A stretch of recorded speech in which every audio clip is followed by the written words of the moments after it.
ఇంకా నిన్న వీడియోల్లో ఇంకా ఉన్నాయి.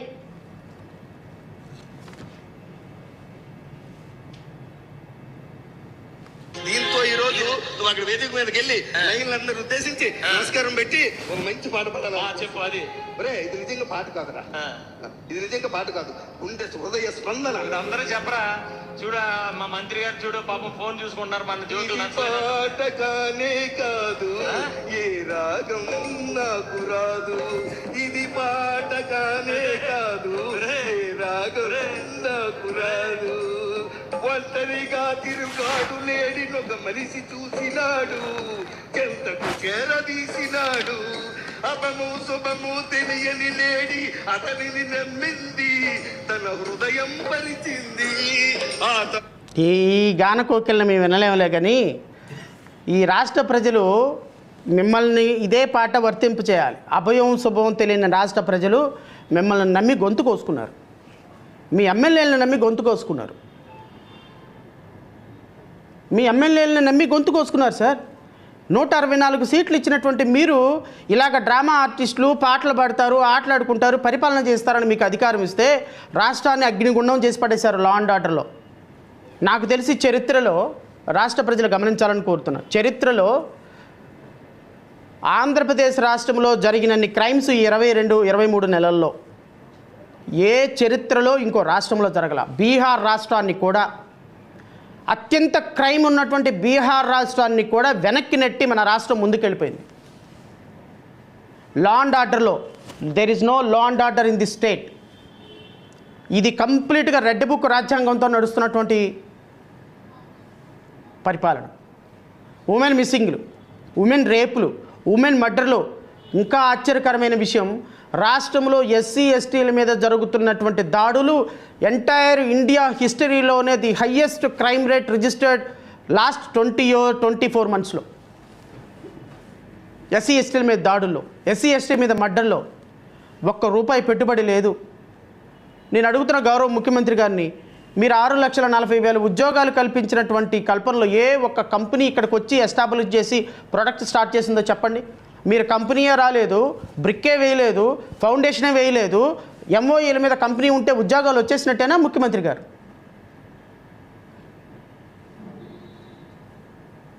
పరిపాలన మొత్తం కూడా 164 సీట్లతో పవన్ కళ్యాణ్కి 21కి 20 సీట్లు గెలిపించారు. ఆ ఎమ్మెల్యేలు సాయంత్రానికి డబ్బు మూటలు ఎంత వచ్చినాయో దోచుకోవడానికి తప్ప, ఎంత డబ్బులు వచ్చినాయో చూసుకోవడానికి తప్ప, ఎప్పుడైనా అసెంబ్లీకి వస్తే అసెంబ్లీలోకి వచ్చి గౌరవ ముఖ్యమంత్రి ఉప ముఖ్యమంత్రి గారు తప్ప వారి అసెంబ్లీలో వాళ్ళ కాన్స్టిట్యున్సీలో ఏ ఎమ్మెల్యే, జనసేన ఎమ్మెల్యే అయినా మాట్లాడారా? ప్రశ్నించడానికి పార్టీ పెట్టిన మీరు ఎవరిని ప్రశ్నిస్తున్నారు? ప్రభుత్వంలో ఉన్నటువంటి మీరు, మీ ఎమ్మెల్యేలు కనీసం కాన్స్టిట్యున్సీలో ప్రజల సమస్యలను కూడా అడ్రస్ చేయకుండా గాలికి వదిలేసి ఇక్కడికి అసెంబ్లీకి వస్తేనేమో ఆటపాటలా, కాన్స్టిట్యున్సీలో ఉంటేనేమో సరదాగా సంతోషంగా డబ్బులు లెక్కేసుకోవటమా? పరిపాలన ఉందా? పరిపాలన గాలికి వదిలేశారా? మీరు ఈరోజు అసెంబ్లీలో చేస్తున్నటువంటి నేను మళ్ళీ చెప్తున్నా, ఆటపాటలకి అసెంబ్లీలో వ్యక్తిగతమైనటువంటి మీ యొక్క ఎంటర్టైన్మెంట్కి నేను వ్యతిరేకం కాదు, మా పార్టీ వ్యతిరేకం కాదు. కానీ రాష్ట్రంలో ఇన్ని సమస్యలు ఉంటే, రాష్ట్ర ప్రజలు ఇన్ని సమస్యలు పడుతుంటే, విద్యార్థులు ఉద్యోగాలు లేక లోకేష్ అన్న ఉద్యోగాలు ఇస్తాడు, ముఖ్యమంత్రి చంద్రబాబు నాయుడు గారు ఉద్యోగాలు ఇస్తారని కడుపులో ఆకలిని రోడ్డు పక్కన ట్యాంకులోకి వెళ్ళి మంచినీళ్ళు తాగి కడుపులో ఆకలిని చంపుకొని చదువుకుంటున్నారు ముఖ్యమంత్రి గారు. ఒక్కసారి హైదరాబాద్ వెళ్ళండి, ఒక్కసారి విశాఖపట్నం వెళ్ళండి, ఒక్కసారి విజయవాడ రండి. కనీసం ట్యూటోరియల్స్లో ట్యూషన్ ఫీజులు కట్టడానికి డబ్బులు లేక ఉద్యోగాలు వస్తాయని నిరుద్యోగులు మీకోసం ప్రతిరోజు ఈ టెంట్ కింద ధర్నా చౌక్ పక్కనే మా ఆఫీసు, ఈ ధర్నా చౌక్లో కొన్ని వేల మంది ఉద్యోగాలు కావాలని కొంతమంది, వచ్చిన ఉద్యోగాల్లో జీతాలు పెంచమని కొంతమంది, రెగ్యులరైజ్ చేయాలని కొంతమంది, వాళ్ళకి టీఎల్ రిలీజ్ చేయాలని కొంతమంది, డిఎల్ రిలీజ్ చేయాలని కొంతమంది, కొన్ని వేల మంది ఎవ్రీ డే ధర్నా చౌక్లో కూర్చొని ఏడుస్తున్న పరిపాలన కనిపించటం లేదా మీకు? విద్యార్థుల శోకాలు కనిపించటం లేదా? విద్యార్థులకి జాబ్ క్యాలెండర్లు ఇవ్వాల్సిన పరిస్థితి మీకు లేదా? ప్రతి సంవత్సరం జనవరి 1వ తారీఖున క్యాలెండర్ ఇస్తానన్న నారా లోకేష్ నీ పెట్టల ధర డైలాగులు, నీ పెట్టల ధర వాగ్దానాలు ఏమైపోయినాయా? ఉత్తర కుమారుడిలాగా పారిపోతున్నావు నువ్వు. ఈ రోజున ఉత్తర కుమార ప్రగల్భాలు పలికిన నారా లోకేష్ నువ్వు ఎలా ముఖ్యమంత్రి అవుతావు? ఈరోజు నిరుద్యోగులకు ఇచ్చినటువంటి సమస్య, నిరుద్యోగులకు ఇచ్చినటువంటి వాగ్దానం, నెలకు 3,000 రూపాయలు వాళ్ళకి బుట్టి ఇస్తానన్నావు, నిరుద్యోగ వృత్తి ఏమైపోయింది? 1,500 రూపాయలు ఆడపిల్లలకి ఇస్తానన్నారు, ఏమైపోయింది? 3 సిలిండర్లు ఇస్తానన్నారు, ఏమైపోయింది? ఉద్యోగాల కల్పన చేయకుండా ఇలాంటి సొల్లు కబుర్లు, సోది కబుర్లు, పోస్కోలు కబుర్లు, సోంబేరు కబుర్లు అసెంబ్లీలో చెప్తారా? అధికారిక లెక్కలేమో 0నా? మీరు ఉద్యోగాల కల్పనేమో 6,78,000. ఎట్లా కంపారిజన్ ముఖ్యమంత్రి గారు? ఆడపిల్లల్ని ఈరోజు ఈ విధంగా ఆడపిల్లలు మిస్ అవుతుంటే, ఆడపిల్లల్ని ట్రేస్ చేసేటువంటి ఒక్క అంశం మీరు పట్టించుకోకపోతుంటే, ఆడపిల్లల తల్లిదండ్రులు ఎవరిని అడగాలండి? వెళ్ళి జగన్మోహన్ రెడ్డిని అడుగుతారా, శ్రవణ్ కుమార్ని అడుగుతారా? మమ్మల్ని ఎందుకు అడుగుతారండి? అడగాల్సింది మిమ్మల్ని. మీరు హోమ్ మినిస్టరు, ముందొక 50 వెహికల్స్, వెనకొక 50 వెహికల్స్ పెడుతున్న పవన్ కళ్యాణ్ నిన్ను అడగాలి. 200 మంది సెక్యూరిటీతో వెళ్తున్నటువంటి ముఖ్యమంత్రి చంద్రబాబు నాయుడు గారిని అడగాలి. 400 మంది సెక్యూరిటీతో వెళ్తున్నటువంటి నారా లోకేష్ని అడగాలి. అధికారం మీకు ఇచ్చినప్పుడు మిమ్మల్నే కదా మేము అడగాల్సింది. ప్రజలు ఇంకెవరిని అడగాలి?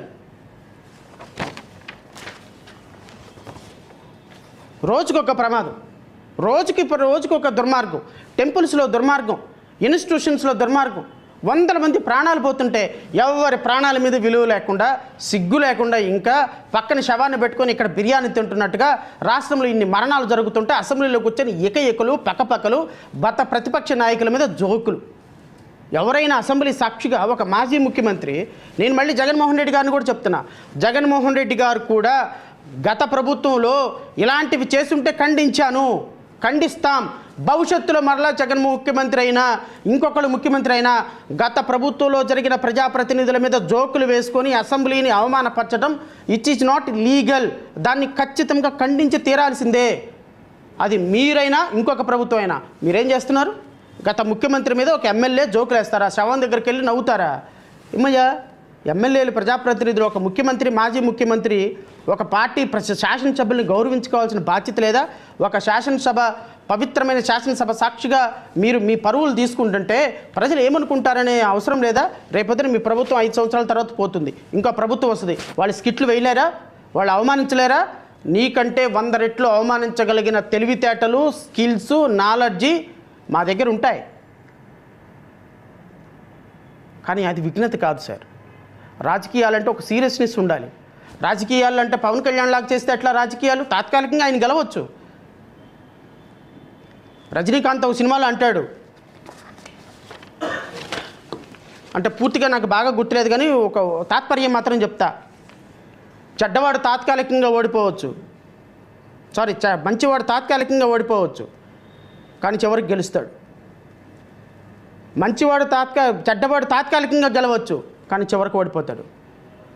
పవన్ కళ్యాణ్ లాంటి ఊసర వెళ్ళి రాజకీయాలు చేసేటువంటి వ్యక్తి తాత్కాలికంగా గెలవచ్చు, బట్ అంతిమ విజయం మాత్రం నిజాయితీగా రాజకీయాల్లో ఉన్న వాళ్ళదే.